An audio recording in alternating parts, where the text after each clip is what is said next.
I'd like to call to order the regular meeting of the Algonac Board of Education for December 21st, 2015, 7 o'clock. Please stand for the Pledge of Allegiance in a moment of silence. I pledge allegiance To the flag of the United States of America and to the republic for which it stands, one nation, under God, indivisible, with liberty and justice for all.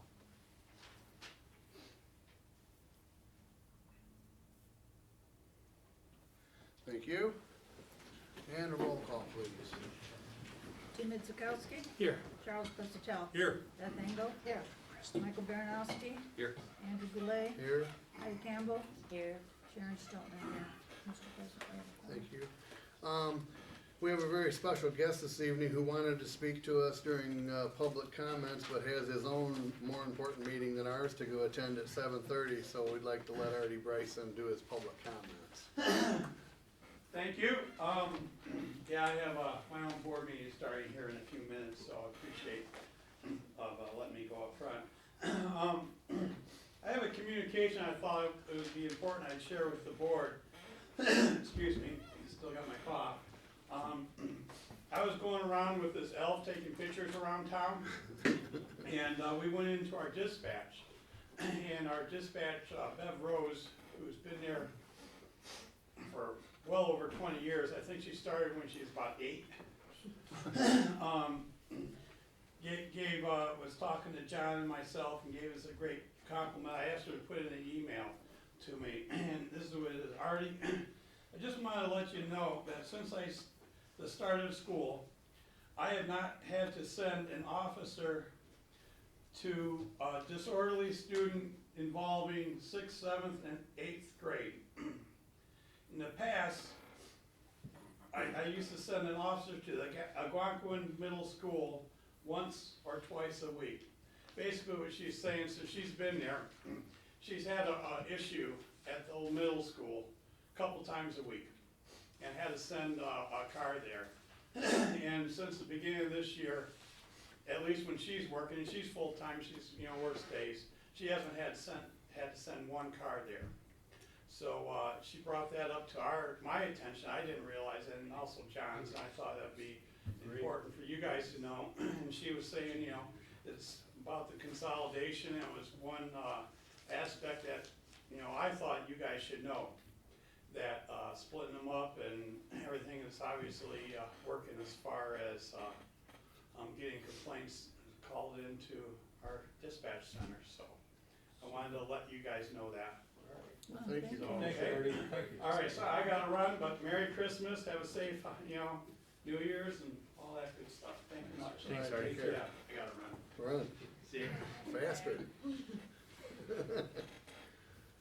Recognitions and presentation, Dr. Stricker. Yeah, no, it's real. I didn't realize it this year. We don't have any recognitions for this month. I was hoping Ray would show up.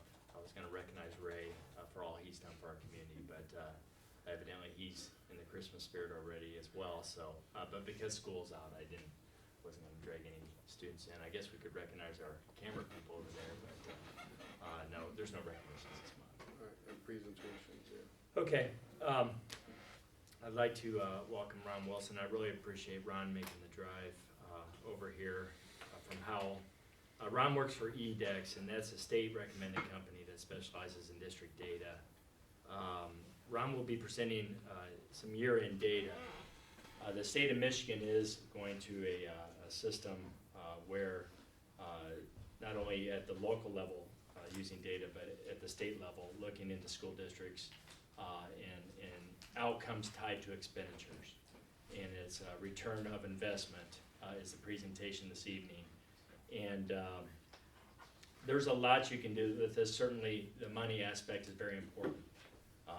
How are our expenditures, in particular instructional expenditures, tied to our outcomes? But more than that, it gives us a chance to analyze our outcomes as compared to school districts like ours. Now this evening, Ron is going to show a presentation of outcomes based upon social economic school districts of our size and of our socioeconomic status. We're about 40% free and reduced. And I don't even think our community really realizes that we have that high of free and reduced And I believe out of the 40%, and Lori, correct me if I'm wrong, but I believe 36 out of the 40% is free lunch. And so there is more poverty in Algonac than I think we know. And I think what's deceiving about communities like ours, and I grew up in a community in Indiana like ours, where it was the lake community, it's Culver, Indiana. And so it was very deceiving because when you were on the lake at Culver, it seemed like a very wealthy community, when in fact it was a very poor community, but because of the lake and the people that would come there during the summer, it had the appearance of a wealthy community. And so it's interesting when we dig into the data, and Ron's gonna explain this more, and I'm not trying to steal your show, Ron, but it was very interesting to me when we compare socioeconomic to the schools in the state of our size and socioeconomic status. It's very interesting to see where we rank. And that's very important because I believe if the state does go to some type of ranking system again, I believe, at least they were talking about, now correct me if I'm wrong, but I think they were talking about comparing to socioeconomic districts. Right, wrong, disagree or not, it is the highest correlation to test scores, is the socioeconomics of a community. So with that said, I really appreciate Ron coming this evening. And the software, he's just gonna do an overview. I told him to keep it to 10 or 15 minutes. This does not count into your time me talking. But the software that he's presenting is pretty complex, actually. It has 50 million data points, 50 million. So this is gonna be a very broad brush this evening. And so with that, Ron, I'll let you take over. Thank you. It's my pleasure to be here. As John mentioned, I was in education for a little over 30 years, and during that time, the last 10 years, I served as a superintendent. And we actually had a chance to use this IDEX program for my last 2 years as a superintendent, and so really was happy with what it gave us. And essentially, if you think about benchmarking data, which is what IDEX basically provides, my oldest daughter's a physician, and she can tell me that a guy that's my age, my height, my weight, what my chances of developing heart disease or cancer or stroke or things like that. So business and industry for the last 40 years has had really good benchmarking data. You know, take charts and they've got data on what works and what doesn't work. And so it's only been in the last 5 years that it's been available for schools. And so I believe it was 2 years ago, Algonac purchased the program, and I think Doug LaFleur came over and did a presentation. And if you remember, just to remind the board, Doug presented when I had Chip at the very beginning when I first started. I don't even think I had officially started yet. It was that spring before I had began officially. I had like 3 or 4 presenters that evening. We talked about facilities. We talked about district data. So he's CEO, correct? Right. The CEO of the company came and presented to us that evening, if you remember. Obviously, the first thing is just kind of explaining. Doesn't stop working. Here we go. Basically, there's. I'm going to take it from here if that's all right. That's fine. This kind of just tells you a little bit about the reports, and so essentially we're going to look at district performance academically over time and in the most recent year, and then how your expenditures compare to those of your peers, and is the district getting a good return on its investment. This basically, we're going to look at 4 different areas. We're going to look at meet proficiency in the area of math and reading. We're going to look at ACT cumulative scores, graduation rate, and instructional expenditures. And I'll talk a little bit more about them as we look at each one. As John mentioned, there's basically 4 ways that we can tier your data. We can base it on the last census, which has the socioeconomic data, average household income, average educational attainment in terms of college, also unemployment rate. We also can look at it just by the size of the district and the free and reduced lunch count, and that quite often when you're looking at academics is not the best way to look at it. The SES peers is the best way to look at that. We can also base it on schools of choice, so districts that are pulling kids from you or you're gaining kids from, you compare yourself to them. And the last one is by the intermediate school district or the ISD. And so in this case, I chose because I wanted an overview both of financial and SES. I ran it both ways, and it was really close when I do in the SES and the size of school in free reduced lunch count. The first thing I did is I looked at your MEET scores, and if you look at this top chart shows performance in each area compared to a 0 line, which represents the average for the subject. Now the 0 line is way down here on the bottom. So in both the area of math and reading, are doing very well, you're outperforming your peers. The lower part of this chart down here, and all these graphs that I'm showing you, the blue here is gonna be Algonac. And the yellow will be the state, will be the average of the state, and the green is the average of your peers. So when we looked at this initially, the district performs well above the state and peer average in math and reading, and we made note of the significant gains that have occurred during the last 2 test cycles. Now, the MEAT data is what we call stale data right now because it was actually the fall of 13 when that test was last given. And so the M-STEP stuff just was released here, and we'll have that up yet this week. And so you'll be able to compare your M-STEP going forward too. So same thing with the SATs, or the ACTs. The ACTs came out here, and they're already in your program. But that's going to be replaced, the ACT is going to be replaced by the SAT. This is showing your MEAT proficiency compared to those other districts. And Algonac, the average of reading and math proficiency places you #1 among your peer group. And it's showing you the dark green is level 1, level 2, level 3, and level 4 then of your proficiency. The next one, the ACT, and I thought this was really interesting because I know that you guys have made some changes here, did some restructuring. And from 2012 to 2014, you guys kind of saw a fairly steady decline. And then in this last cycle, you guys shot up almost 2 points. And it's certainly statistically significant. And once again, you're well above the state average and the average of your peers. So I don't know if the high school principal's here or what. Yeah, he's smiling right now. You know, whatever, He's sticking his chest out a little bit. whatever they're doing is working. Yeah, yeah. So, and when I first asked John what had happened, he said, "Well, I've been here 2 years." Yeah. So. They're not, no reaction from the board on that one. Okay. This is showing the ACT again, based on those peers, and there's only one district that is outperforming you out of those 10 peers, and I think that that's very, very respectable. Your graduation rate shows that Algonac, the graduation has increased since 2010 by 10%, and that in itself, it isn't that spectacular. But when you look at your peers, they're going just the opposite way. The state has seen a little bit of an upturn, but your peers here in the green on the bottom here, you've performed at a much higher level than your peer, almost 20 or almost 25% more of your kids are graduating than the average of your peers. This is just showing you have, when you take all your peers into account, Algonac has the highest graduation rate. The expenditures, and this, I need to unpack this a little bit for you. What we're looking at is expenditures per student, and we go all the way back to 2008. And you can see in 2008, you were about $700 below the average of your peers, or average of the state in terms of what you were spending per student. The green line is the average of your peers. Now, the reason why only your district pushes out to 15 and there is a peer is because not everybody has submitted their FID data. So as the FID data is submitted, districts have to submit to the state by November, but clients of ours can submit it any time during the year. So you guys have already submitted your FID data, and so you can see the change. What we do is we key up last year's FID data with this year's FID data. And so you can see that you guys are pretty much status quo, even though your revenues haven't increased. You guys have been able to, contain your spending.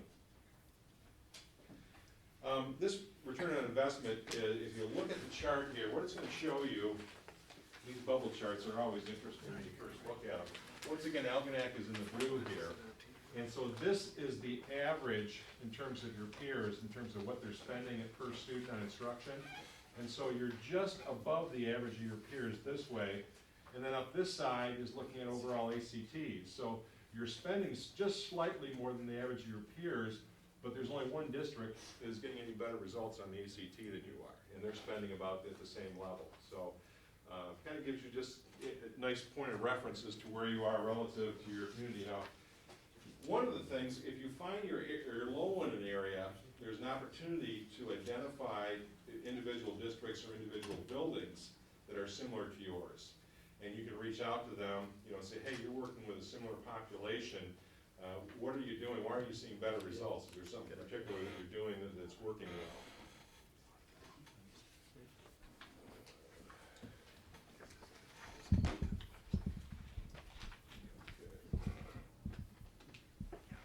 This is looking at graduation rates, and you can see, once again, you're just to the right, or just above that mean line in terms of what you're spending per student, but none of the districts are at the same level in terms of graduation as you are. Now this one here,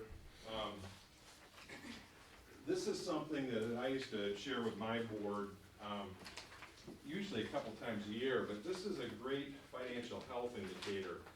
And we're looking at the operating side first. And so the red line on here is, what we did is we captured every district's FID data, financial information data, that went into deficit since 2008. And we basically made that as a deficit line or an average line. So districts on average that had gone into deficit since 2008, their operating reserves had dropped below about 3%. Their expense to revenue ratio had gone down to about 97%. Salaries and benefits to revenue ratio had gone up above 85%, and their salaries and benefits to expenditures had gone up above 83%. And you can see in all those areas you've dropped down. 2 years ago, 13, you kind of jumped up above it, but I'm guessing that's probably reflective of some of the cuts and adjustments that you made. Being above the red line in these two here is not sustainable unless you're adding kids very quickly. And there's some districts like Dearborn that are adding kids quickly that can maintain that threshold above that red line. That's looking at the operating side.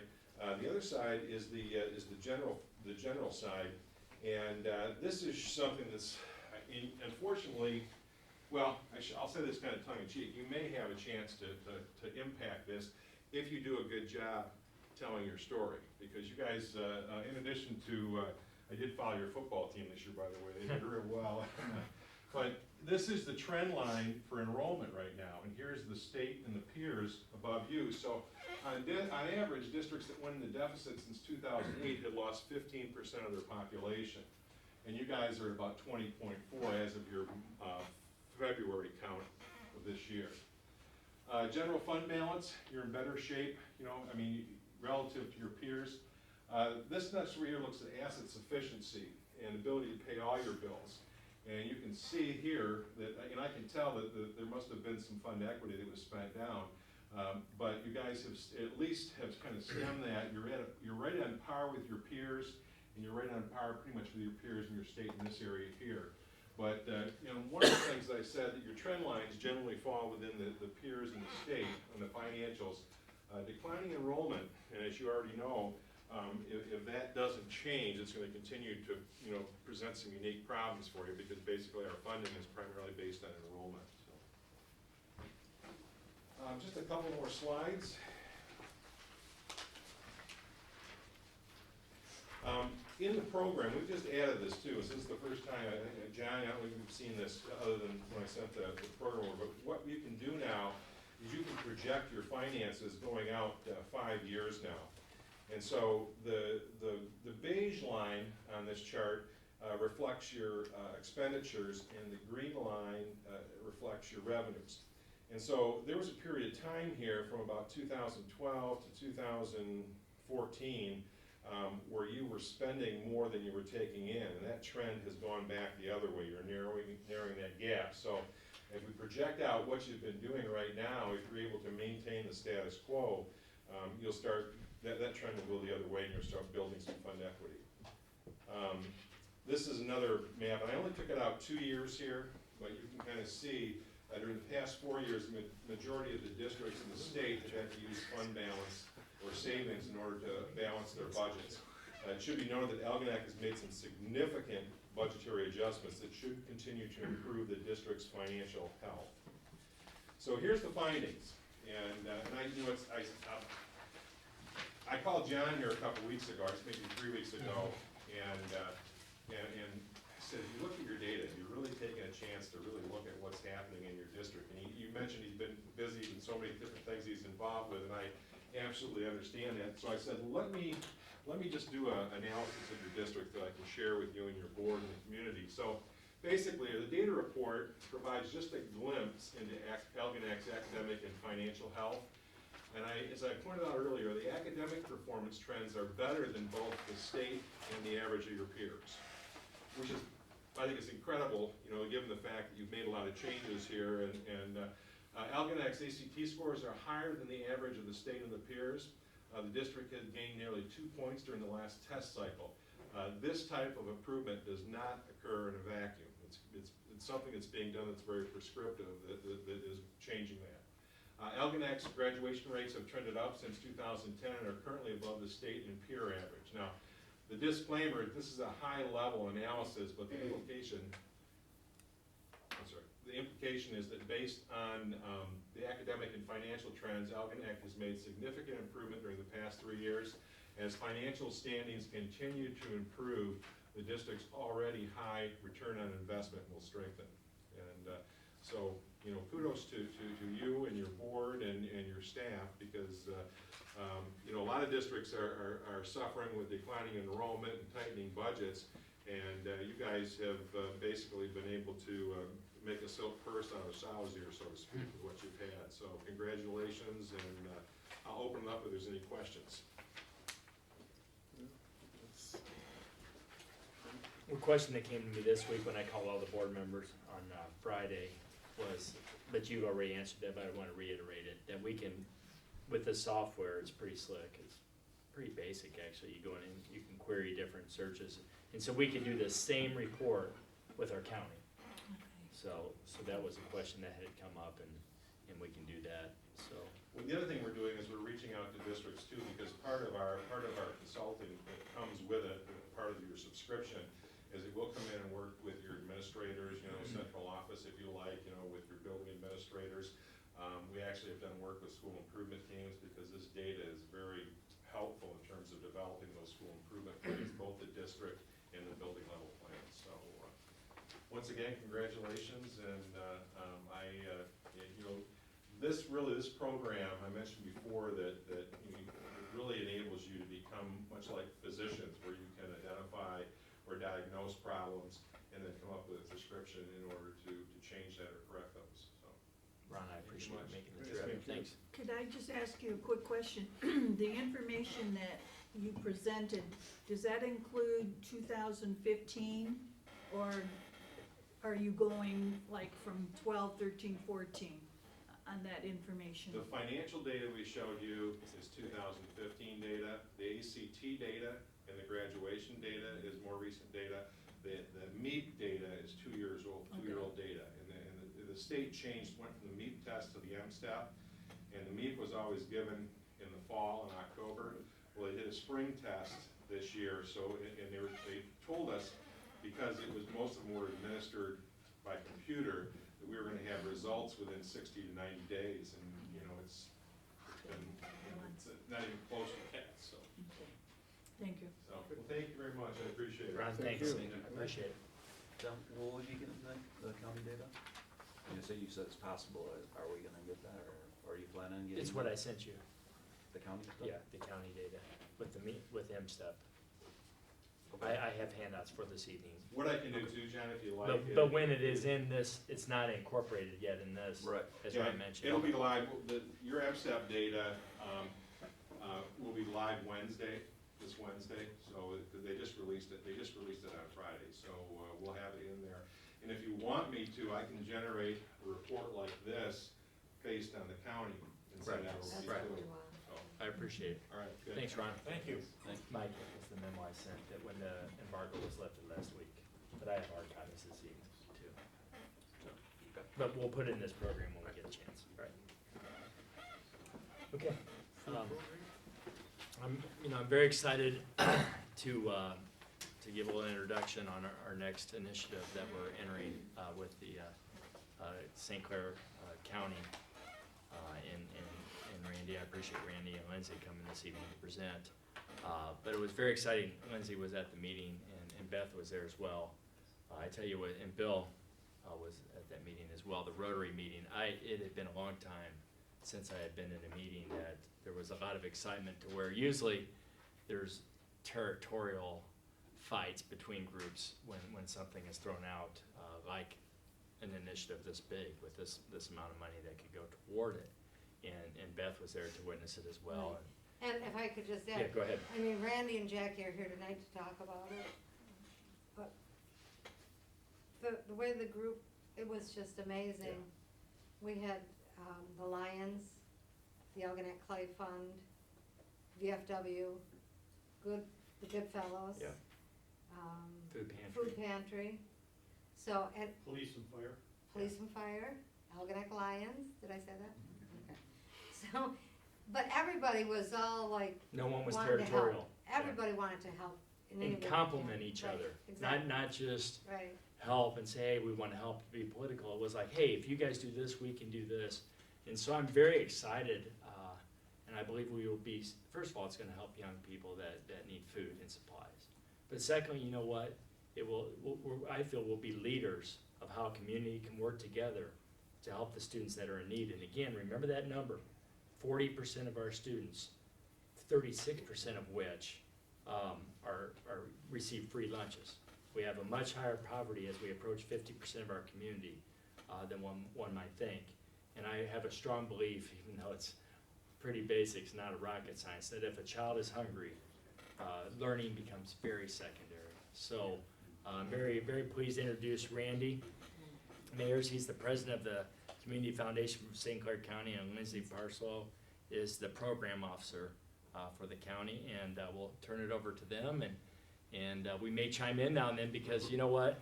I like, Randy and I will get along just fine, because in one of our first meetings that we had together, and I still want to thank, Bill, you were part of coordinating that as well, I'm sure.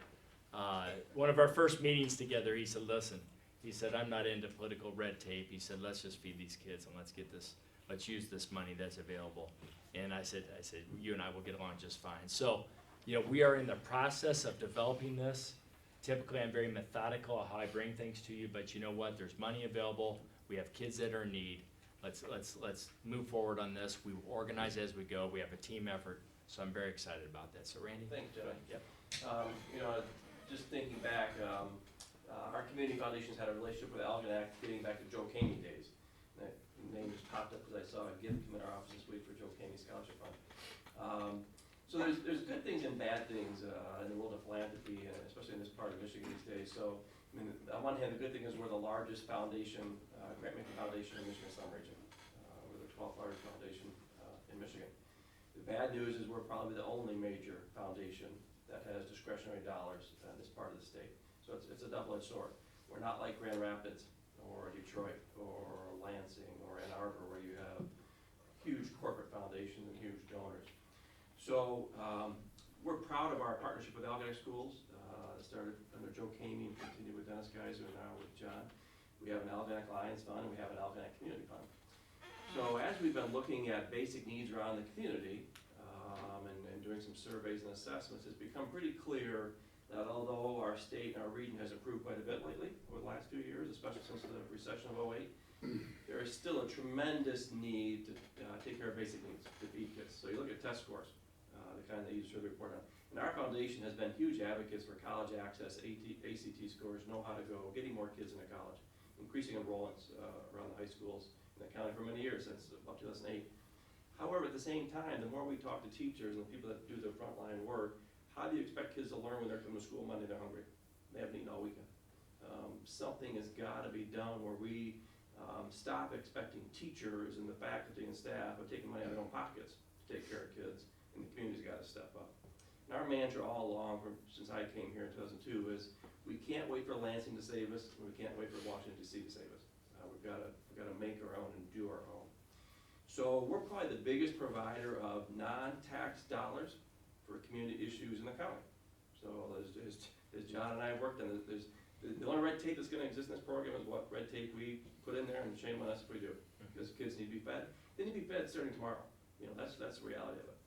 So we had an opportunity over the last several months to look at a community where we wanted to pilot a program and make some improvements to a program called Friday Food. And Lindsay's our point person for Friday Food. She'll talk about the details. And an interesting few things happened we had some donors contact us and say, we want you to submit a proposal to us, create a long-term relationship, to do something unique and make a difference. And it turns out, much to my surprise, I don't know how many football fans we have in the room here, I've never been a Buffalo Bills football fan. I remember back in the day, O.J. Simpson, right? If you're old like me, remember O.J. playing football.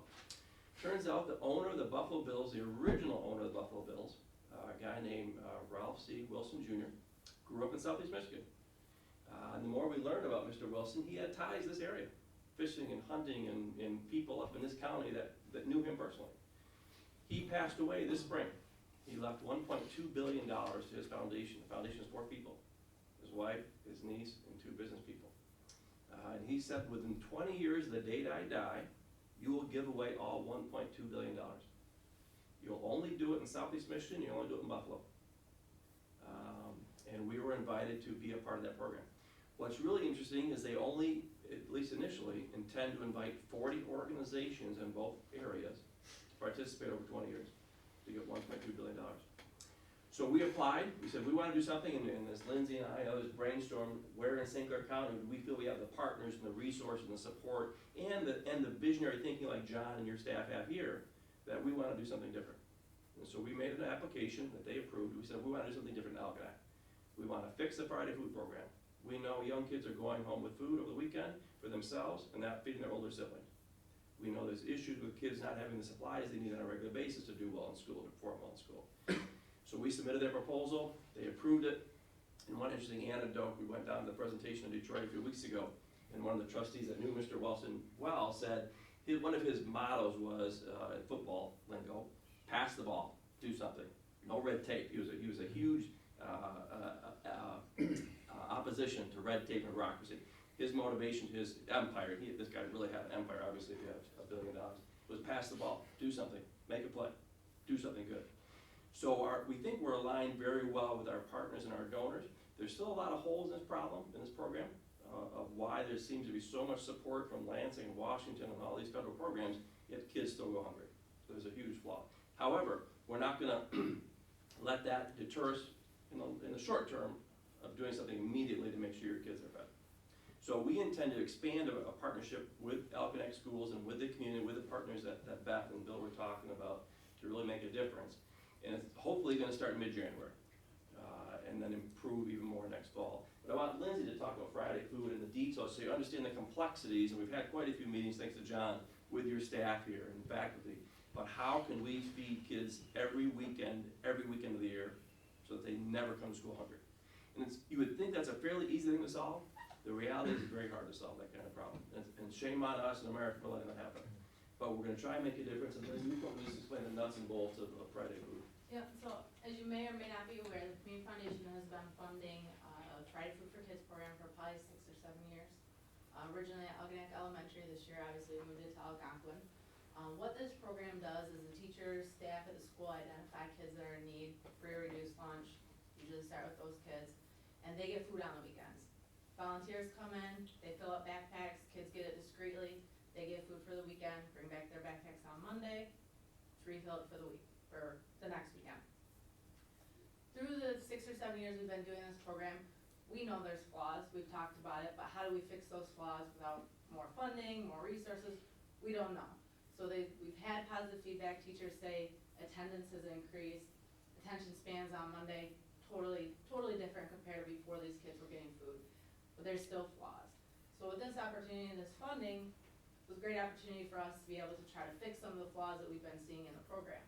One of those flaws is kindergartners getting food, their 10th grade siblings not. So are they sharing food? Is one kid still hungry, one kid not? Who's getting food, who's not? The other problem is when you look at the older kids, the food that's in the backpacks really isn't ideal for those kids. It's, granola bars, Pop-Tarts, can of SpaghettiOs, very minimal, still meets guidelines set out by the Food Bank of Eastern Michigan, but it's very minimal, just enough really to help those kids for the weekend.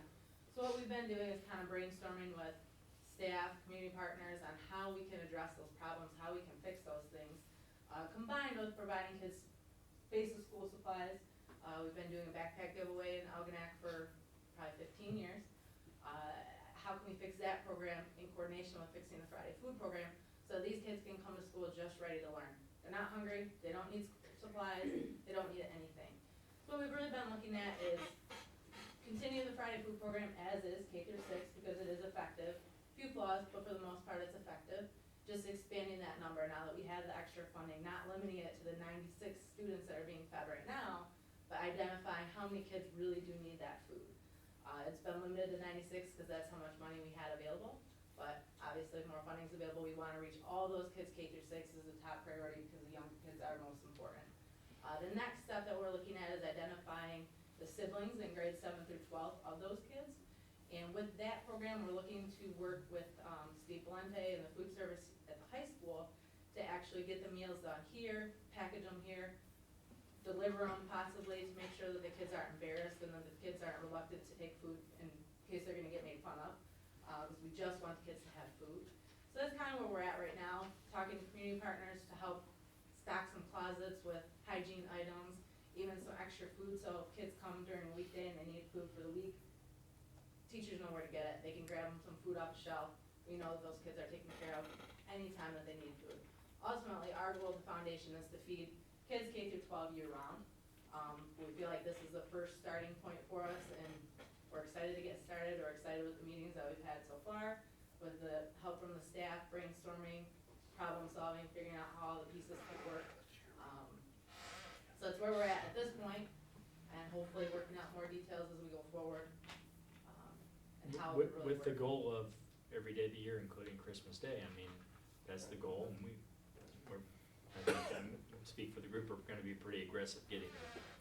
And what we'd like to see happen is to roll this out mid-January, take it to the end of the school year, and then during that time, Lynn's will be working with partners, including the USDA and the summer program, so that kids are fed in the summer as well. We realize faculty and staff are stressed out these days, you're under a lot of pressure, a lot of issues. We're trying to make this as easy as possible.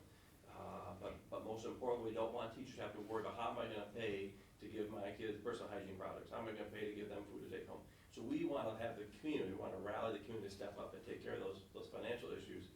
Make it as seamless as possible, deal with some of the peer pressure issues where kids don't wanna have that stigma or that label. But at the same time, take care of some of those basic needs that aren't happening. What it means is you will start to see a change in our back prep program around the country. We're gonna start to prep the county, we're gonna change that program a little bit. And really what we wanna do is make sure if a kid needs school supplies, instead of doing it once a year in August, it's available all the time. And that'll be a part of it. So we've had a lot of good feedback from your staff.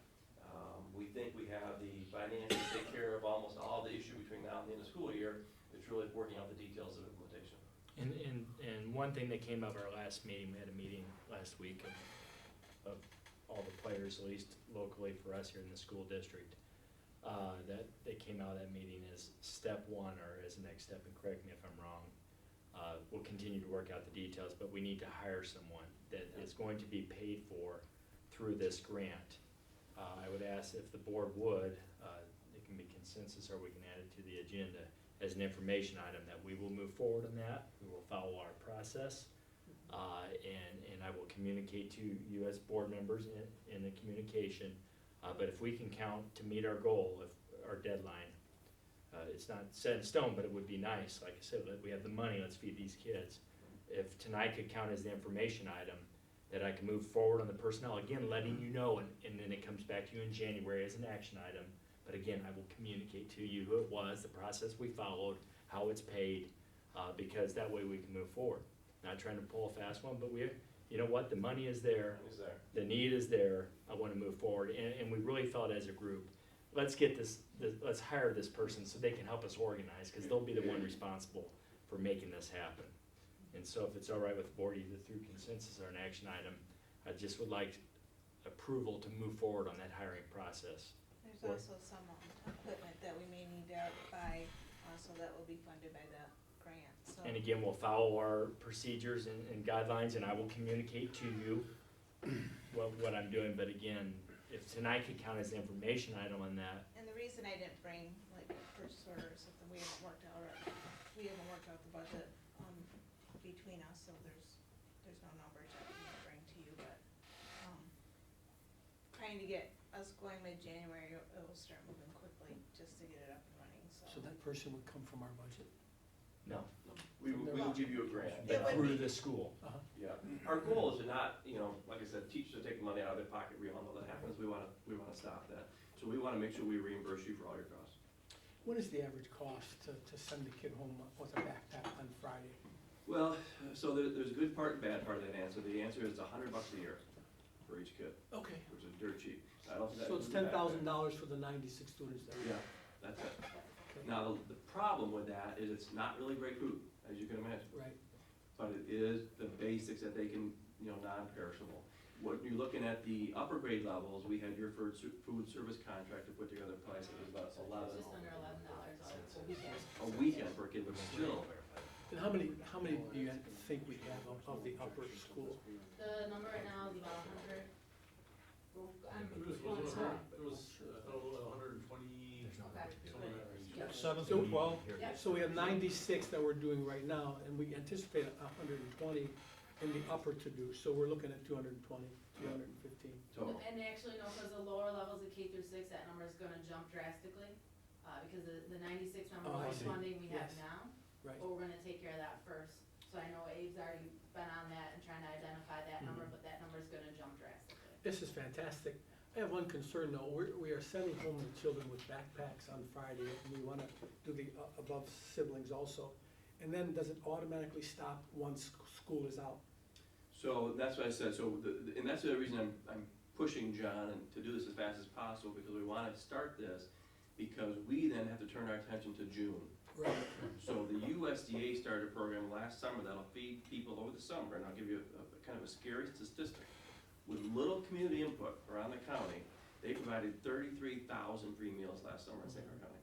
That's a fraction of the need. A huge flaw with that program though, is they only did it Monday through Thursday for the most Yeah, but it part. depends on who you partner with, because who's ever providing food has to have a partner for a distribution location. Yeah. They worked out a good partnership on Port Huron this year. They did it one year, and they thought if we just show up in a neighborhood with food, people will come. They didn't. 'Cause they didn't know who they were, they didn't know what was going on. So this year, they did a partnership with City Rec in Port Huron, and they brought the food to the City Rec programs. It was a huge hit. People took the food, more people came that were in the programs because people were there getting food and they knew about it. But the City Rec programs basically only run Monday through Thursday, so that still left kids out. sure. So as soon as we can get this up and running, we'll turn our attention to the summer of 2016 and what do we do in the summer. And then we'll be able to take care of the same families that we're taking care of during the school year That's- throughout the summer. Yeah, yeah. Because you would think they Weekends become included. dependent on the food. Exactly. Now, here's, I don't wanna take up all your time. These are still just Band-Aids on a societal problem. So we wanna start the implementation, but then we also wanna turn some attention to what can we do to correct this long-term. These are not solutions to anything. Solutions of being hungry, yes, not solutions to why this problem exists. Right. So it's a long step process, and we recognize that, And is it only non-perishable foods that is passed out then? In the backpack program, yes. for now, The grade 7 through 12, that will be a different type of food that probably will not be non-perishable. yeah. And that's the equipment we're gonna purchase to be able to seal the, Right, Steve will but have these meals made that will be But some then we meals have to sealed. refrigerate it Yeah. as they went Correct, there. that is Right. correct. Well, and, unfortunately, we also have the issue where, let's say you have, your food service makes a beautiful pasta dish. What if they take it home, they don't have a working microwave? So we gotta take a few steps at a time, but things like that, refrigeration. That's why we wanna hire someone, talk about delivery, what if you deliver it, no one's home? All right, and let's customize, when will someone be home? Let's work it out where this is not rocket science, we've got 50 homes every Friday we're gonna deliver to. Let's make sure we get the food to them. But yeah, we're gonna run to stuff like that. Couldn't cook the food, don't know what to do with it, couldn't refrigerate it. All right, so how can we fix that? Can we get you a refrigerator? So literally one step at a time, but that's the kind of stuff we're gonna find. Maybe we supply microwaves. Yep, and literally, so let's not stop. Very We had a- cheap, $99 for a Yeah. microwave. we had a great meeting with your staff just a week, we said, and I always said, don't let money interfere with solutions, right? Right. So just because we don't think we can afford it, hold off on that thought. Maybe, I could buy 100 microwaves, and we'll deliver them. So let's take one thing at a time, but let's be willing to think differently and figure out how to feed these kids. And hopefully by hiring someone, that we have one point person that knows the kids, knows what's going on, Right. they can customize things That's for right. certain kids. If Right. this one kid doesn't have a microwave or refrigerator, we'll get them non-perishable Right. food. And they'll become comfortable with them. Right. You're And again, surprised, I Where would think that the person be? communities, That new hire be right here in the high school? It'd be Yeah. You know what, Chuck, we didn't talk where they'd be housed even, we're moving so quick, but in the school district. No, but I mean, it's a 12-month job, obviously, for us. Correct. Take care of this for 12. But it won't be full-time. Right, It's yeah. part-time. But But still, it needs to be 12 a months. community person, you know, it can't be my employee out of my, Yeah, or here now. It needs to be someone that you people know. Take Your ownership, friend, take that's right, ownership. that's right. Steve's even gonna check with the food service, personnel, because That's that'd right. be perfect, Chuck, Yeah. as someone that works 4 hours, wants more hours, they know our kids already, cause they're there all day, they're in the food service part of things. So And- that's where we're gonna start, see if some of our Yeah. food service people want that. You know, and we, honestly, we think Algonac is the right place to try this, just the results of that last community fund giveaway you guys did. There's so much buy-in here, yeah, there's struggles, but there's also very generous people. And we think this is the right community to try this, to see if we can make a difference, start this pilot program. And we think we'll be successful, won't be right away. It might take a year, 18 months to work out all the kinks, but we're committed to giving it a try. So you think this could be $40,000-$50,000 a year to do something like this, put it That's together? half a year, That's a half a year. that's half a year. Yeah, we gotta include some. Yeah. I I've think that- worked with that, Operation Backpack since it Oh, you started have? here All right. in Algonac, and I know, there is a really, a great need for it. I'd be interested in seeing how it does for year-round. Yeah. Because I know when it stops, usually like the week before school's out, is the last delivery, Mhm. and, then we, get rid of everything we have and kind of double up on anything we have left over so the Yeah. kids can take it home, but, there is a definite need, and we're always getting more kids wanting to, they wanna get the backpack, well, we don't do backpacks because the kids never bring them back, so Oh, we okay. do plastic bags. All right, And, they wanna know how to get that plastic bag of food on Friday, cause Mhm. some of their friends are getting it, yeah.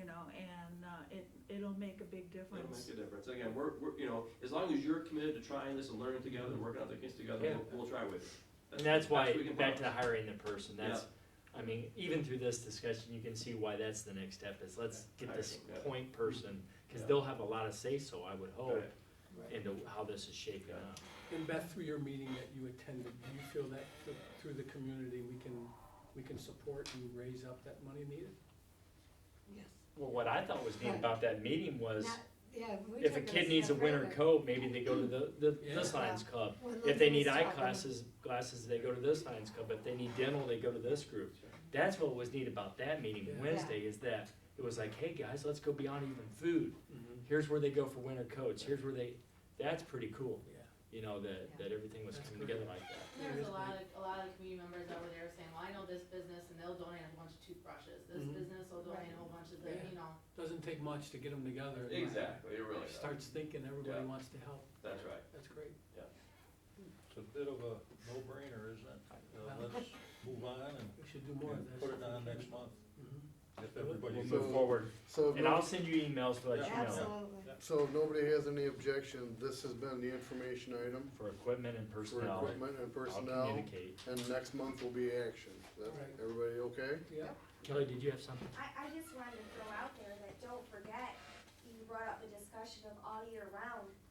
My building over there, Point Trumbull, we are open all year round. Okay, perfect. And I would be more than happy through the months that it's not open here to do whatever I can to house it for the summer. Cool, perfect. Because we're all year round, so, and we're part of the school district, so, Okay. we have real little ones, so sometimes we're not right out there Right, in with some of the other stuff, but okay. we're there. All right. You have a card? Yeah, I do have credit. Oh, don't worry, you'll hear from her. All right. Thank you very much. Thank you. Good job Thank tonight, you. thanks, Merry guys. Christmas. Thanks for coming out, Merry Christmas. Thank you. One other thing, I'm just gonna pass this out, this is your budget update, I didn't wanna focus on budget or the spike this evening, we had enough of that, so, yeah, right, okay. I get the point, Tim, so, okay, you go ahead, I'll just pass these out. Okay, consent agenda? Make a motion that the Board of Education approves all consent agenda items, including agenda, minutes, personnel items, treasurer's report, and bills as listed, items A through C. Support. It's been moved and supported. Any discussion? Congratulations, Dave. All those in favor say aye. Aye. Any opposed? That passes. Information items, letters of interest. Sharon? Received a couple, still looking for treasurer and VP. What is the need for that? I mean, I don't see anything, you know, somebody comes on the 4th of January and Well, where wants it to came, run. no, I understand, where Well, it came I from, mean- okay, go ahead. That's all I'm saying, what's the need? Okay, the need arose, at a point where, nobody knew who was interested or if anybody was interested in a particular position. I became the treasurer on the board, because the previous treasurer had left and nobody wanted to do it. And nobody knew that until we got to the meeting, and MASB always talks about, no surprises and what have you, so if you have an idea of, to make sure, number one, in the instance that brought this about, that there is in fact interest by one or more individuals to wanna serve, then that's where, This that's where, sounds like that's where we're it came from. disqualifying somebody Because who of the doesn't list sign it that we up. talked about when we Right. talked about this whole policy. And we're gonna get to that. Right, I understand, but like this one's coming up right now. Yeah. And you put qualifications that probably don't need to be there. If you really are, Well, those are, interested if in- you look, those are suggestions. I understand what It's they are, stuff- Andy, but it's still, it's discouraging to people who haven't done that. Okay. So, I mean, if you're really interested in, is someone interested in running for office, just ask that question. I mean, because I didn't fill out a form, but I would run for any office, Okay. just to let the board know. So the answer probably is change what the format of, Exactly. but, and that's not, like I say, the only reason it ever came about was because nobody knew if anybody was interested, and at one point there was nobody interested. And we had a point where, and some of you were here when Lee Bristol said, yeah, I ran for president this time because nobody else said they wanted to do it. I didn't really want to do it this last time. Well, nobody should have to stay doing something that they don't really want to keep doing just because they don't think anybody else wants to do it. So it initially came about, like I say, because to make sure that there is somebody interested in doing stuff, and it wasn't designed to disqualify anybody from doing things. It was more. That'd come out of a nomination. You nominate somebody and they say yes or no. So it's, Exactly. you know, So you want, but it also goes back to MASB's thing that everybody got in CBA 101, no surprises. It's nice to know what's gonna happen, or Well, who, if, you know, But when I went or to that that something training, is gonna that's not happen. what I was they told. had never used that form anywhere. They asked me at my training about the form because they never heard of any other boards doing that. So what do we wanna do? I wouldn't use it. I don't think it makes it, nobody has to, you don't have to use it. You don't I have mean, to use people it. could let you know if they're interested in running with all those I mean, you can't 2 years and all that stuff under there, even if there's suggestions, somebody looks at that list. Okay. We're gonna talk about that some more later, though, aren't we, or are we there now? Yeah, no, we'll get there. Hmm? We're gonna discuss policy. okay. I have an outline, I sent to you. Okay. Administrative reports. Brian? Yep. High school, first of all, because obviously the holiday season and forgiving, we had our students and the staff, a couple things. We did a canned food drive, and which we were able to actually give 2 truckloads to Goodfellas that came and we actually had to make a second trip, which was nice to see. So the kids really knocked it out.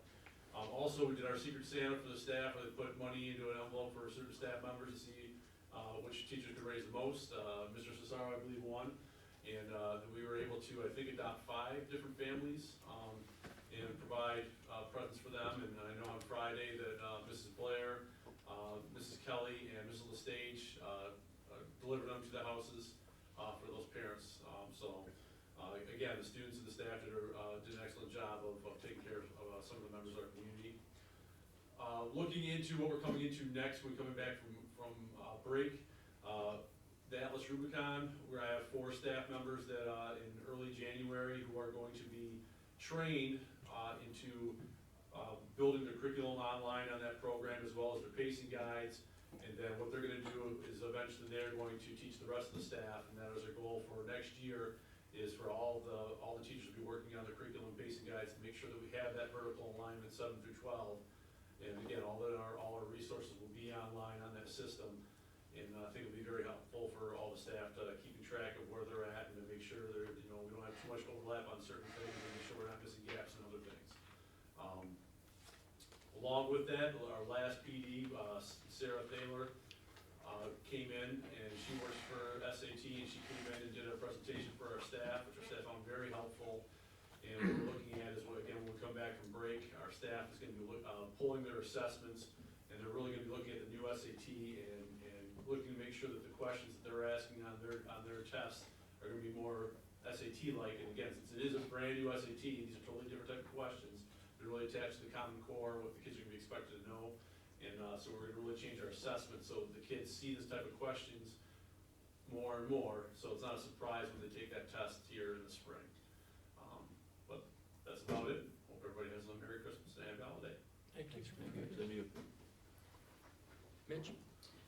You guys will have to bear with me. This is a little bit lengthy, but all the postseason accolades from fall have come in now, plus what's going on, and we've got a lot of great things going on.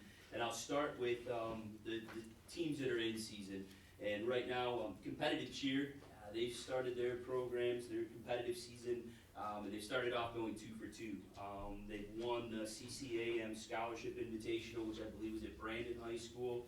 And then this past weekend, they won the Warren Cousino Cheer for Charity event. And I know they go to that, which is neat every year, because then that portion of whatever they raise automatically goes to a charity for that event. And most of the time, it's a money-making thing for the school. So that was kind of a neat opportunity for them, plus they won it. So, and then wrestling 2 weekends ago went to Marlette, won the Marlette Invitational, which they took second at.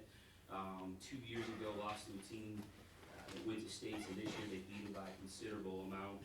And then this past weekend was the Macomb Invitational, and that is one of the toughest tournaments in southeast Michigan for the whole year. And we had quite a few boys. We had Robert Jewell and Dakota Dunn, who both took 8th, and this is out of 38 schools that were there. So they took 8th, James Ladd took 2nd, and James Ladd took 7th, and Shane Aslan took 2nd. So finished about 13th or 14th. Coach said if they finished in the top 15, again, that's against the big schools. Most of the schools that were there were Class A schools, and our boys represented very well there.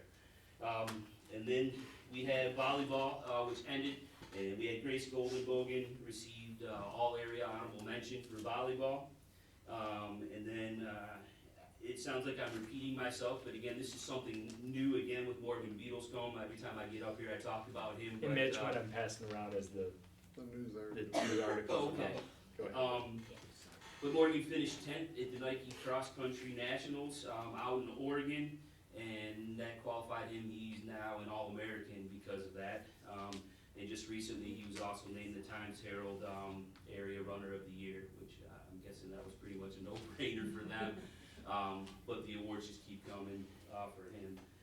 And then lastly, football, quite a few things. But first and foremost, our boys finished with a 3.74 GPA. Wasn't quite good enough to get them first team All-State, but they got All-State honorable mention academically. 3.77 would have got them in the top 4, and they finished with 3.74, which is still pretty darn good. Mason Ruhlman made the Detroit News first team All-State. And AJ Garshot and Joe McKee got All-State honorable mention. AJ Garshot received Times Herald Player of the Year.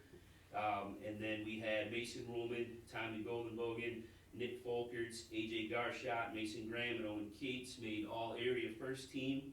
And then we had Shane Aslan, Dylan Jack, Luke Stevenson, and Joe McKee, who made second team all-area. So that's all the way up, Memphis, basically the whole Times Herald coverage area. I think that about covers it. Good, good stuff. Thank you. Hey, Mine's a little shorter.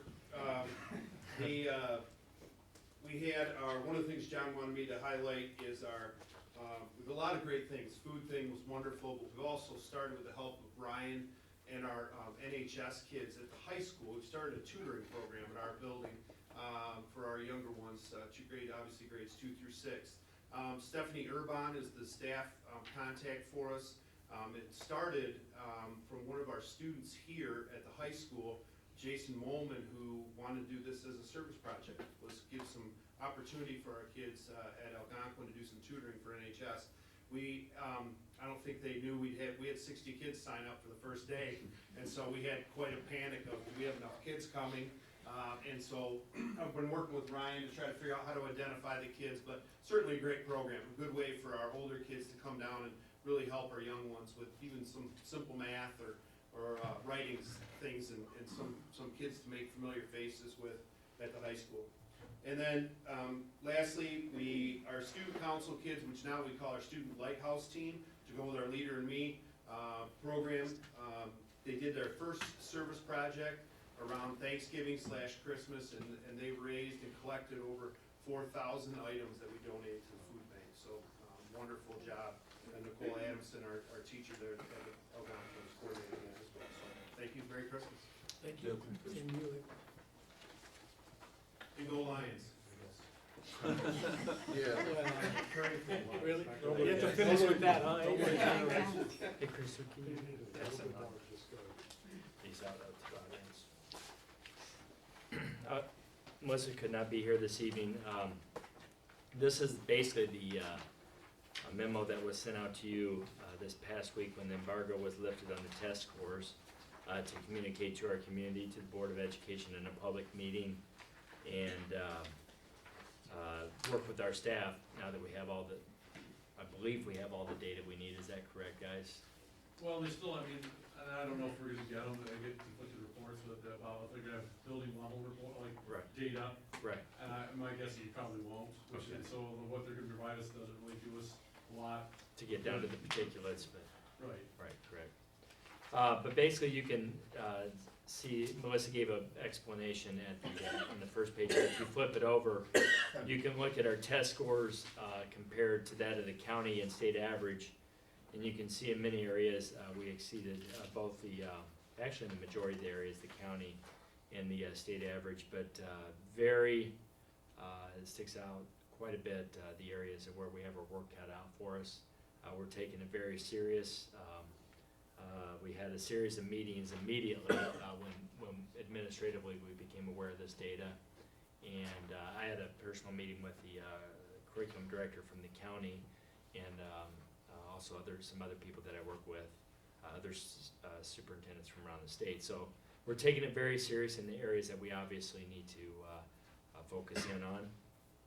And you can see in summary down at the bottom there, Melissa and I, from the meetings that we had administratively, came up with a summary, very specific next steps, and it's not a rocket science, and that is to identify areas in which there are gaps from grade level to grade level, and gaps from what the state is testing us on, and obviously areas that we're not doing well.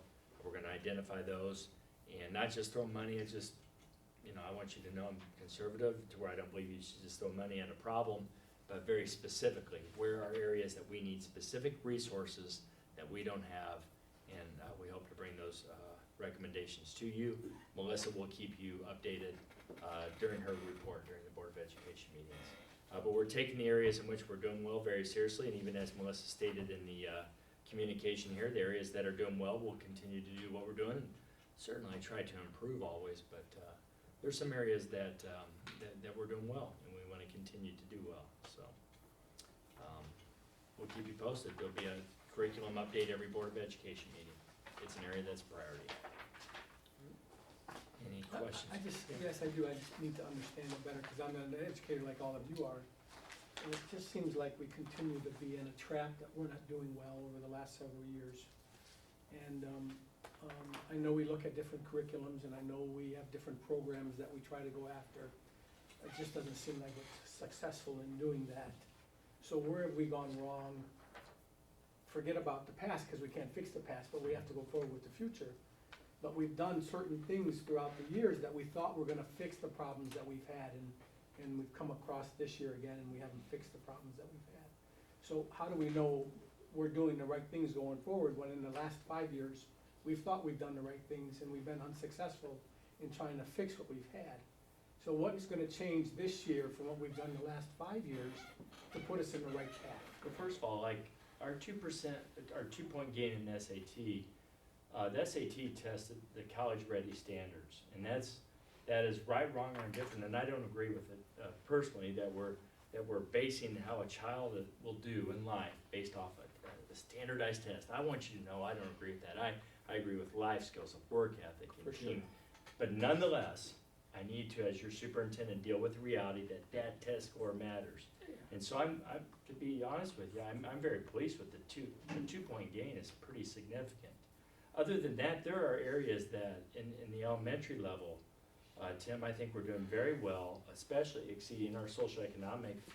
So there's the question, Yeah. then, we've done very well in that, what did we do to do that well? And there's a disconnect when you get to the. To the other side Seventh of and it. 8th grade. That's I right. mean, it's like a building problem. You correct. You know, that is something's correct. happening over there that is, And this is I not to can't throw believe those stones at numbers. all. We're not throwing stones at all. It's No, I know just- you're not. In any business, you have a problem, you try to fix it somewhere, and if you did it wrong 3 years in a row, you're in trouble, you gotta do something different, so. If we're looking at things the wrong way and we're not fixing them the right way because we didn't see something, then it's something that we should ask ourselves as a district and what we're doing. And if we continue to do things wrong, then we're in the wrong direction. I agree. But I do acknowledge the fact that we have done good, so if we've done well, what have we done that well? Why do we do it? What programs did we have? Who spearheaded it or something? And then, and I don't know, maybe it's not an easy fix, obviously, if it was easy, we'd fix it already. But I just wonder if we're looking at things the right way, or if we should look at things a different way. Only a question, I don't have the answers. Well, I can speak to some of those things. I mean, like, for one of the things was, again, kind of the curriculum, the pacing guides, there hasn't been a lot of, I think, vertical conversations over the last few years, between those groups. And I think having, something like Atlas Rubicon that was approved of last year, to be able to visualize that, to see where the gaps were, to make sure that everything's being covered, that's one thing, to make sure that we have our alignment along our curriculum.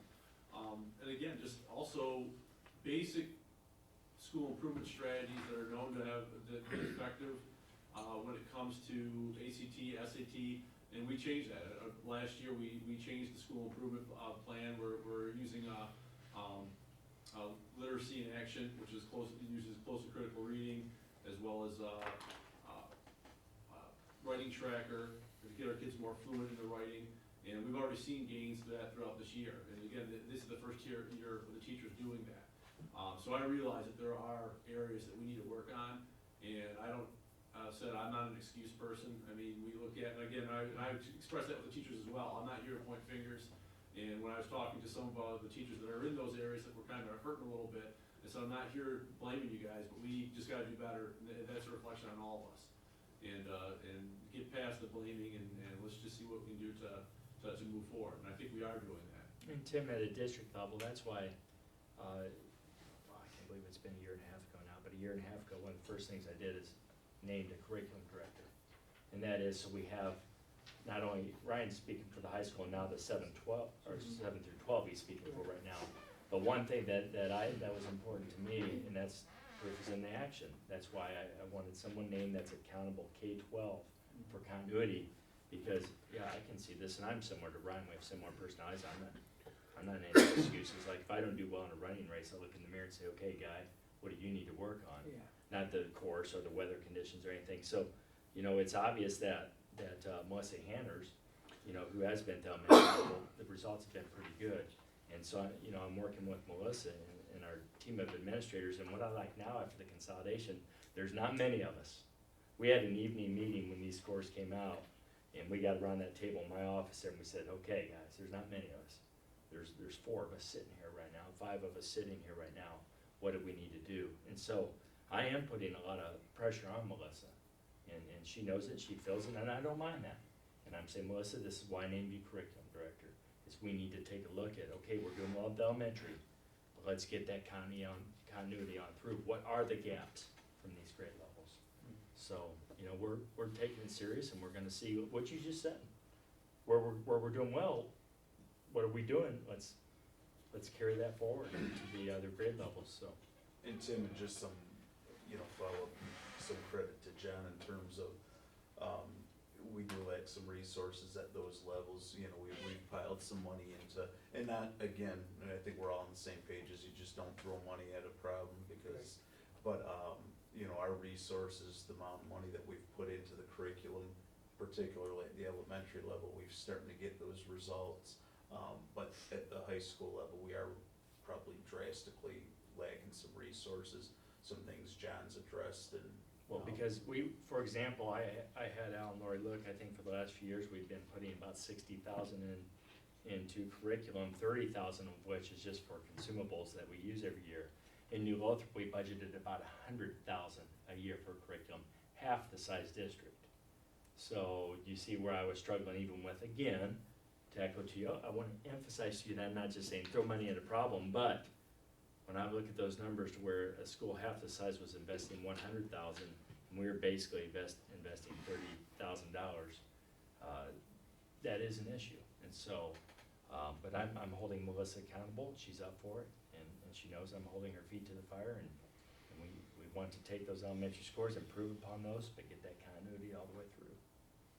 Is this job not too big for Melissa, but to have that and the principalship, can she do both well? Well, that's why, and that was one of the strategies of putting her at the K-1 building, is that, that's the building with from far the least amount of students, about 231 as compared to AB at about, what, 650, and Ryan has about 800 students. So, and I'm not doing comparisons right now of who has the most students as much as the design was, okay, Melissa, you're an outstanding principal, you have from far the least amount of students. But could we use a full-time curriculum director? Of course we could. But you were at the budget meeting last week, we'll do the best we can. But there was a strategy of putting her in that building, so she would have some time and energy to put toward this. And just to Sharon, having, someone that's able to, and I think Ryan talked about a little bit too, having those teachers be able to free up some time to meet, and that's something that we probably need a whole bunch, cause the left hand needs to be talking to the right hand, and we've lacked that along the way. People moving in, lack quite a bit of, transition with teachers moving into different spots the last few years, which probably, hurts a little bit, cause they're learning new subjects every time they're, but regardless. Hopefully now things can settle down after the consolidation. And I also believe that you give, even if it's a couple $100, you give stipends to teachers to be at these meetings. That's what, again, it worked at New Lothrop doing that. Even if it's only, hey Beth, we're giving you a couple $100, but what it does is it makes Beth accountable to be at those meetings on a regular basis and do what she's assigned to do, representing whatever grade level, whatever subject area. She's getting some money, she needs to be there, and we'll have continuity of her showing up and being able to get, our plan implemented. So we'll do the best we can with the money we have, and but where I'm optimistic is our kids obviously have the ability, because they're doing it we have the talent, they're doing it at the elementary level, and even to have that SAT jump, I believe we have some kids with Explain ability. your strategy on the stipends again. What I found is if I give, even if it's a couple $100, Chuck, for the year, if I give you a stipend, say, Chuck, you're representing elementary science. We're gonna have meetings once a month, Chuck, and you're not only accountable to be there, but whatever we end up doing, whatever we end up implementing, you need to go back to your staff meeting in your building and say, here's what we're doing with science, I need So input, or this whatever. is like a department head, is what you're saying? More or less. But Cause I'm just wondering, why do we have to pay more for that? I mean, that's. Well, because their they'd be job, for the right? different subjects, we don't have department heads in the elementary, and so that's why.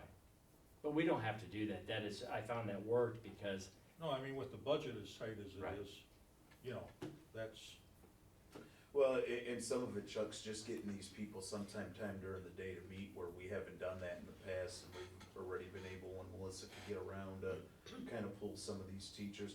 the cost of it sometimes becomes maybe a substitute teacher for a half a day where you could pull some of these teachers out, but, you know, the bang for the buck on a substitute teacher is probably Yeah. pretty good, so it's a little tougher to coordinate when subs are. But Do we you just don't have discuss those all this positions. stuff at your in-service, when you have your in-service days? Curriculum is a priority. Actually, Melissa was the only presenter besides myself at the last in-service. So it's clear to the staff, I believe, that this is a priority, just by the focus that I'm putting into it. Like I said, she was the only presenter other than myself during the last in-service for all staff. So we're taking it serious.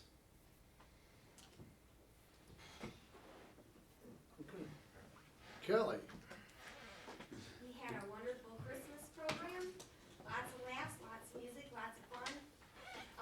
We did a lot with, just outreach for the community, toys, food, clothing, all that kind of stuff that, same as the other buildings, so we had a good, community come together for a lot of those things, a lot of good, turnouts, help Goodfellow collect some things and things like that, so it was a good month. I'm looking forward to the new year. The biggest thing that I have set up for our building for January is we will have, an instructor, her name's Carol, and she comes in from, Michigan State Extensions, and she's going to do a whole, food and cooking series for little ones on nutrition, and trying to get them to realize that broccoli can taste just as good as goldfish. It takes a little bit, but you can get some of them to actually believe that. And she does supply and comes in and everything is free. So, it's a wonderful program. She's done it for me a couple times before, and that goes on through the whole month of January. And all the little kiddos come in and to the, cafeteria/gym, and we just have a fun cooking class. They learn through poems and song and books and all kinds of stuff. So, that's my biggest thing right now that I have set up for January. I didn't jump too far into a whole lot of things yet. I have a list sitting on my desk, so, but I really look forward to the new year, and I just wanna say, Merry Christmas and a very, very happy new year to all of you. Thank you. Thank you, same to you. Thanks. Board reports. The 19th of January will be a general membership meeting of the County School Board Association up at RISA. And they're talking about graduation, the things that graduates are going to, that industry and everything are looking for in graduates. There's gonna be a program about that. And the RISA folks are putting that on for us. Kevin Miller, the assistant soup up there, had said that the county superintendent's group had been talking about it and wanted to bring it to the association's general membership meeting, so that's what the subject is going to be. Andy, just a quick one for me here, just to update the board on a couple things. Sub-rate that fell into place when we went up the $100, and the question was, would that $20 or $15 bump bring anybody in? 2 days after that was officially in place, we had 5 subs from neighboring districts that came around and wanted to be part of us, signed up with us. So I don't know that long-term it's always gonna be the fix, but I think that in this short term where we do have the shortage right now. There is a shortage, that's for sure. Oh, you see it everywhere on billboards. I saw it come driving in. But it was nice, cause we had 5 new faces that wanna be involved here, and that was early last week. I haven't even checked since, so that's going in the right direction, so that was a good thing.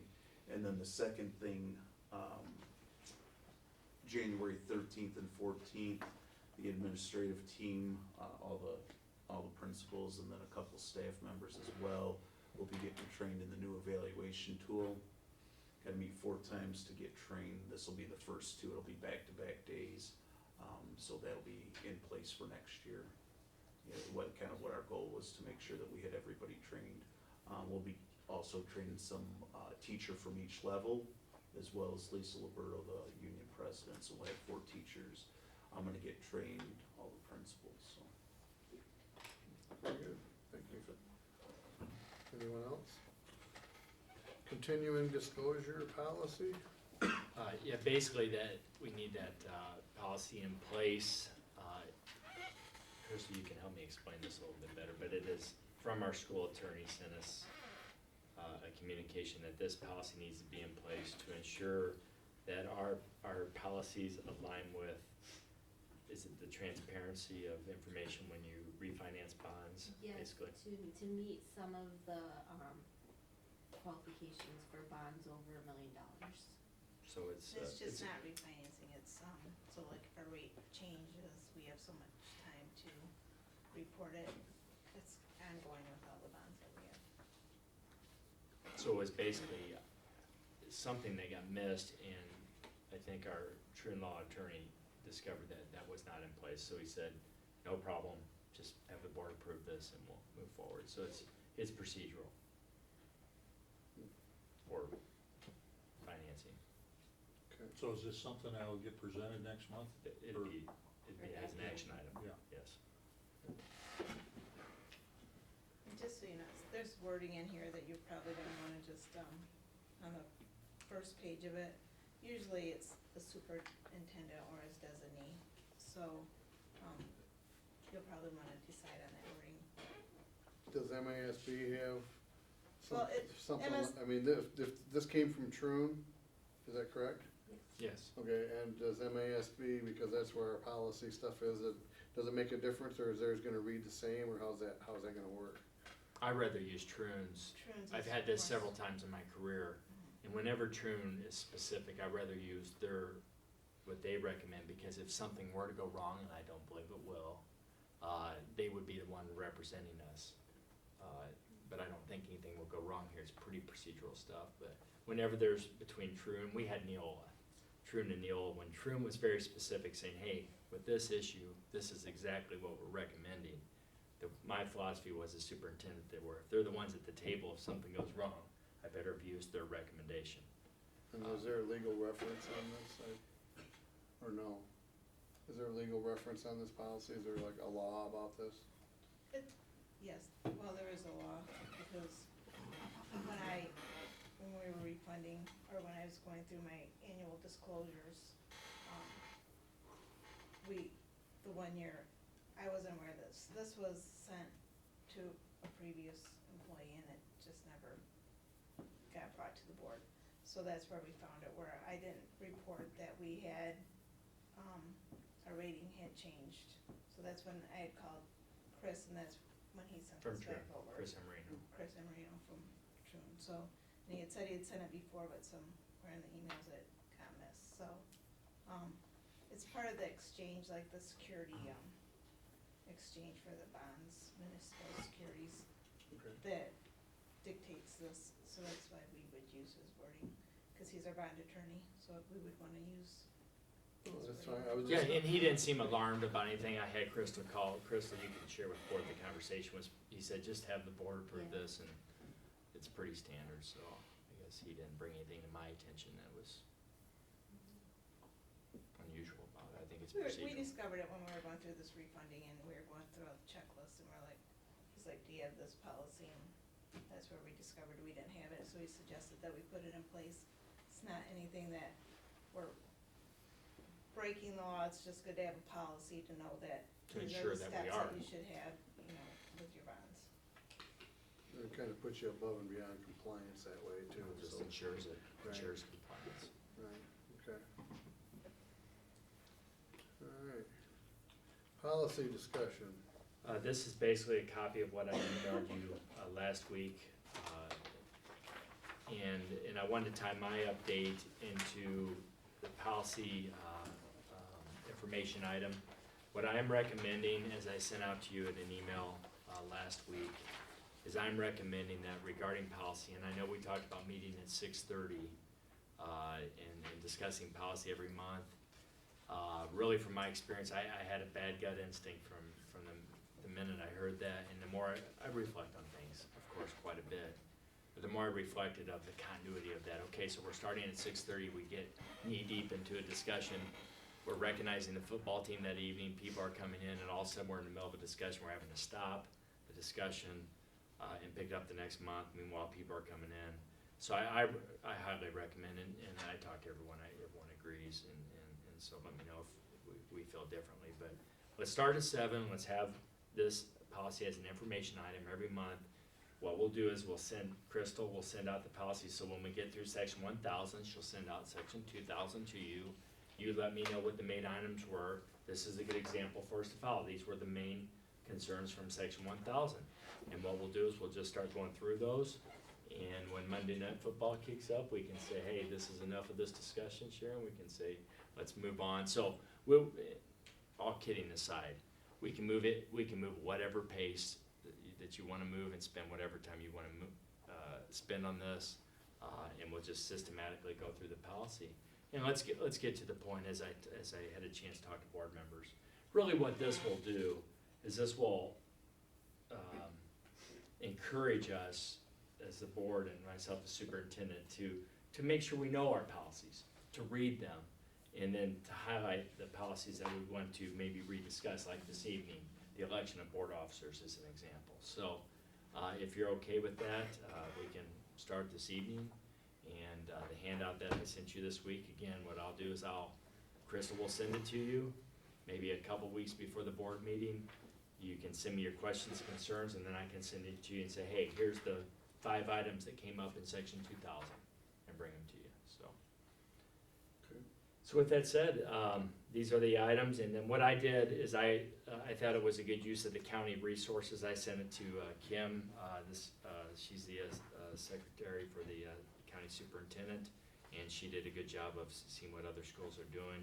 And so the 2 schools that did reply regarding organization meeting, officers orientation, were East China and Port Huron. And so organization meeting, you can see there, that's basically from Neola, which again, my background the past 10 years was Neola policy. And then officers we discussed this evening, so we'll pick it up from there. Okay. So I don't know if we were done with that discussion. This looks perfect to me. And this is from Neola policy.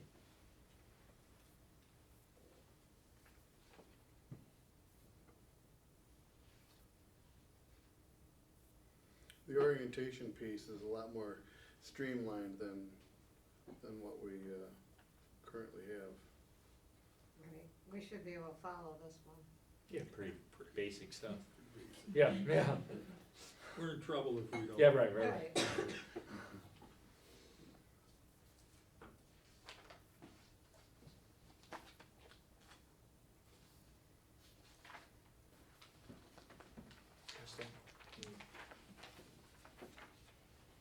Ray looks so curious as to what's going on here. I need something to read. Yeah, Well, these keep him changes busy. definitely were the things, I mean, 2 of them anyway. That's exactly what I was looking for, It's so. pretty basic common sense, standard. So we don't wanna know in advance who's interested in what, or if anyone's interested in. Well, as Chuck was saying, I think that the whole thing of someone nominating that person that doesn't want it will say so at that time.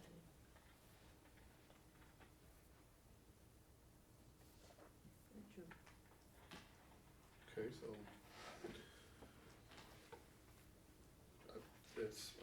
I'm game for whatever everybody wants to do.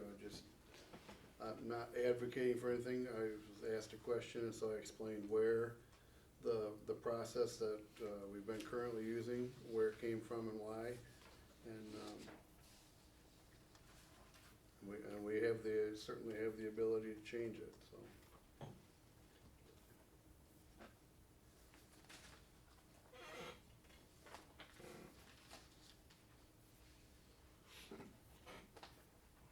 So what do we wanna do? I think we decided that at the head of the meeting. Yeah, we already said we. These just should be the gonna nominate. changes implemented in our policies, Put this in into our section policy. 1,000. Well, the first one, the organization meeting, that's pretty much what we have right now. When the meeting is and how Right. they do it. When I first came on the board, the superintendent actually called that meeting to order and chaired the meeting, took the roll call and did the whole, asked for the roll call and did the whole thing until the president was elected, even if the past president was sitting there and was gonna be reelected or whatever, or somebody new was going to be, and ran the meeting until the president was elected and then the president took over. And the superintendent, Dennis, at the time said, I don't wanna run a school, I'm a superintendent, I don't wanna run a school board meeting. Huh? I mean, I don't think he's allowed. Well- Right, Superintendent's right. not allowed. Well- What my last 10 years, it was Yeah. it was But the that's, current that, president. that was And the how, superintendent It's a is board function. not the but board. when I arrived on this board, that was how it was done. And that was the change that we made with it, was to go from that to what is on this, 151 right here. At that time. So, So we'll, we'll need a, this can count, well, you let me This know has which to one. be information again this month? no, this is, No, we're discussing it under information items. We're in information items. So these changes would need approval. This can count as the first read, if you so desire. It's your call. Well, this is information items, Correct. so next month is action. So this is what, Yeah, okay, all right, all right. Absolutely. 151 is what we already have, or let's make sure that 151 is what we already have. So this 152 and this 142.7 are the changes, is that correct? Anybody see something different that I'm not? Well, 152 is pretty close to what was in there, I think.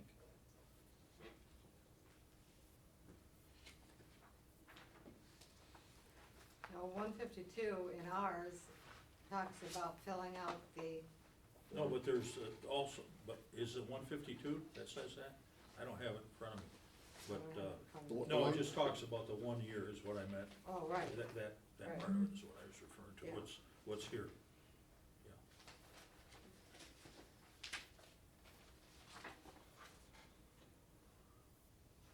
So we'll make some interesting TV shows. Anything else? What are you talking about, TV show? Well, it's all done on TV. Oh. So, there's Broadcasting. first ballot and second ballot, it'll be interesting television if at such time as it will come to that. Visitors and requests, anyone else? No? None. Action items, overnight trip request for wrestling.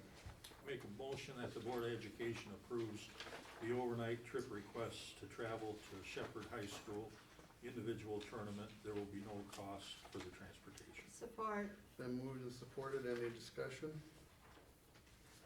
Hearing none, all those in favor, aye? Aye. Any opposed? That passes. Overnight trip request for fifth grade camp. I'll make a motion that the Board of Education approves the overnight trip request for Algonquin Elementary fifth graders to travel to the Howell Nature Center from April 18th through the 20th, 2016, to take part in activities related to environmental education. Transportation will be provided to the district or a bus transportation company. There'll be no cost to the district. Support. It's been moved and supported, any discussion? It's pretty cool that all of the fifth graders in the district will go, rather than it was just Algonac and Fairhaven before. So every fifth grader in the whole district will be going to this camp, so that's a pretty neat, I like Plus that. they will know all of each Right, Right, other right, where they that's right. didn't before. right, so I agree. that's, when I saw that, I was like, this is gonna be And you good. can see where the continuity then starts to come in. Right. Just don't know if the officer's gonna show up at that time, so we're all waiting to see him but That'd be interesting to see what happens there. with his banjo on the campfire. Right?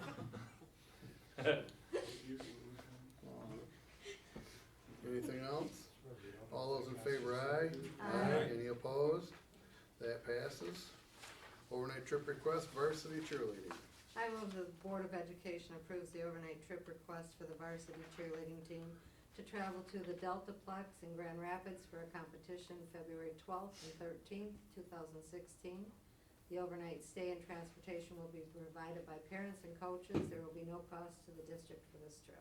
Support. Been moved and supported, any discussion? Hearing none, all those in favor, aye? Aye. Any opposed? That passes. Overnight trip request varsity baseball. I'll make the motion that the Board of Education approves the overnight trip request of the varsity baseball team to travel to Alpena High School for their baseball tournament, May 6th and 7th, 2016.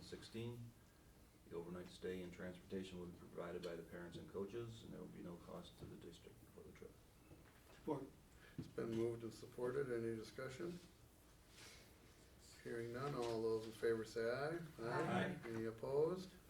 That passes. Time and date for the organizational meeting for 2016. Motion that the Board of Education establishes 7 PM January 4th, 2016 as the date and time for the annual organizational meeting for 2016. Support. Been moved and supported. Any discussion? See you all on January 4th. All those in favor, aye? Aye. Any opposed? That passes. Motion to adjourn. Support. Been moved and supported. All those in favor, aye? Aye. Any opposed? Merry Christmas. Merry Christmas.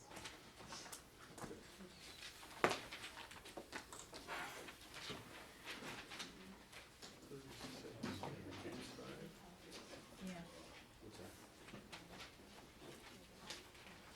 I have one question. Too late. Follow up on that, it's just a There's no requirement. Oh, what you're saying. What?